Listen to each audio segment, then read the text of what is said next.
tan grave depravación hay en nuestra sociedad? ¿Qué índices tendremos?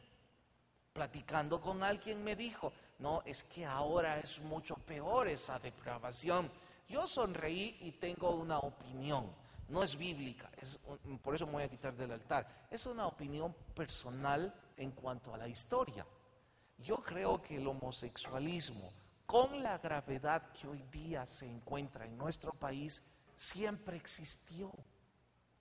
En honor a que uso mi conclusión, es que ya estaba en la época de Sodoma, en la época de Moisés. Por eso es que Dios les dice, no van a hacer esas prácticas, las de Egipto ni las de Canaán. ¿Qué significa? En Egipto y en Canaán, el homosexualismo y sus aberraciones eran bien recibidas, eran estilos de vida bien aprobados y casi aplaudidos. De hecho, deben saber que la prostitución era prácticamente una religión, hasta llegar a culturas como la famosa, entre comillas, romántica Venecia, en donde las prostitutas tenían más valor social que las esposas. Las esposas eran tomadas como mujeres de segunda, como instrumentos a guardar en casa, y las prostitutas eran las mujeres que los hombres lucían en los banquetes.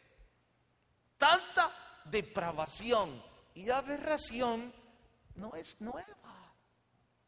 Las orgías, todo lo que anuncian hoy día los periódicos, y si usted revisa, no lo haga, pero en las noticias, en páginas completas lo dice, que los clasificados están llenos de ofrecimientos sexuales en depravación, de que la prostitución con niños es algo que ya se sonríe, que el homosexualismo es parte de nuestra sociedad. Y bueno, usted y yo vamos por las calles y tenemos que sonreír cuando vemos a tanta persona casi desnuda, y la pregunta con todo el sarcasmo del mundo es, ¿y esa es ese o esa? Porque no se entiende. Entonces alguien dice, ahora es terrible. Creo que desde hace mucho rato es terrible. Pero ¿por qué antes no se veía? Porque antes nuestra sociedad machista, y eso no es una virtud, por supuesto que no. Antes nuestra sociedad machista y el mito religioso que se anidaba prohibía tajantemente dichas prácticas. Tristemente para nuestra sociedad, el mito religioso y dicho machismo ha dado lugar a que el homosexualismo se propague, se anuncie y se promueva al extremo aberrante de que ustedes saben que hay una pieza de correspondencia en la asamblea esperando para que se apruebe el casamiento mixto incluso en nuestra sociedad. Ahora, si algunos de ustedes han tenido la oportunidad de viajar a ciudades como San Francisco, Luisiana, Río de Janeiro o algunas ciudades cosmopolitas de Europa, ustedes tendrían que haber venido con náuseas, porque en las calles se ven hombres con hombres besándose con toda naturalidad. En algunos parques de Europa se ven personas teniendo sexo homosexuales en los parques a plena luz del día. Una depravación extrema. La pregunta es, ¿será que estas sociedades habrán ya sobrepasado la frontera de la paciencia de Dios? Pues no tengo idea, pero mejor debo preguntar, ¿y la nuestra? ¿Acaso estamos a punto o ya sobrepasamos la paciencia de Dios? Dice la palabra que son abominaciones.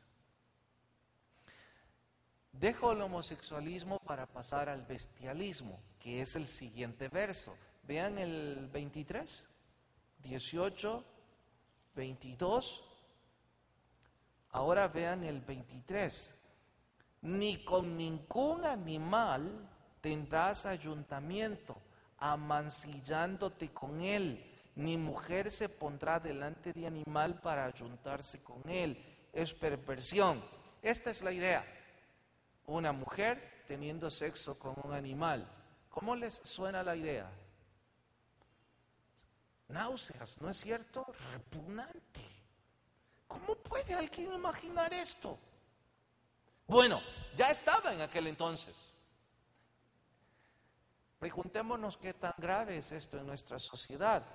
Las noticias dicen que todos los sitios de pornografía están plagados de sodomía y bestialismo.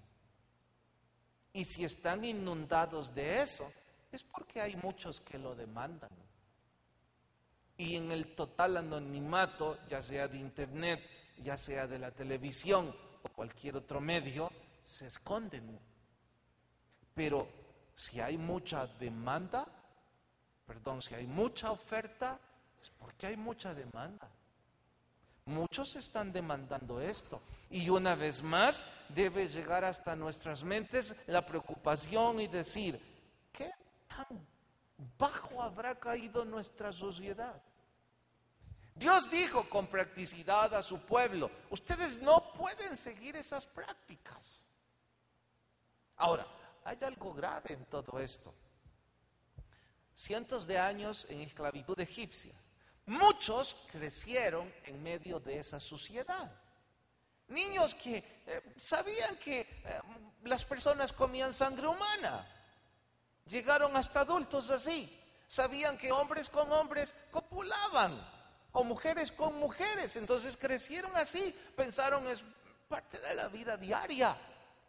O otros que tenían aberraciones sexuales con animales, sin quitar que las prostitutas eran sacerdotisas. Se criaron en esa suciedad de vida.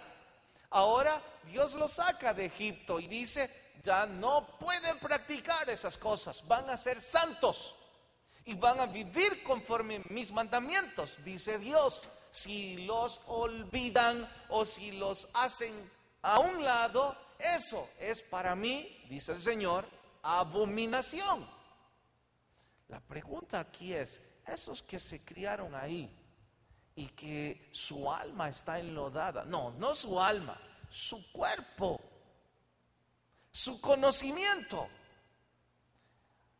¿cómo pueden ellos tener un cambio de vida diferente?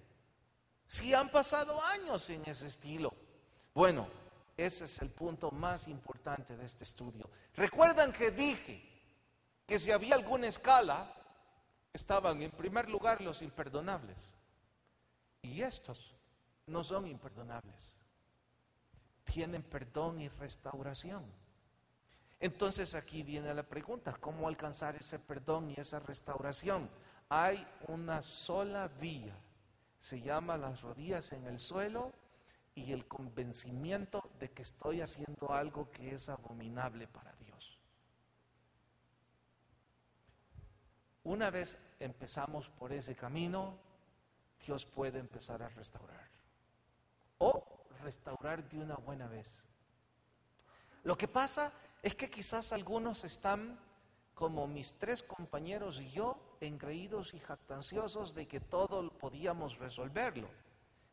Recién habíamos salido de bachilleres industriales. Con humildad lo digo, pero ese colegio se suponía graduaba a bachilleres industriales en mecánica con cierta destreza. Se suponía que debíamos ser diestros en el uso del torno, de las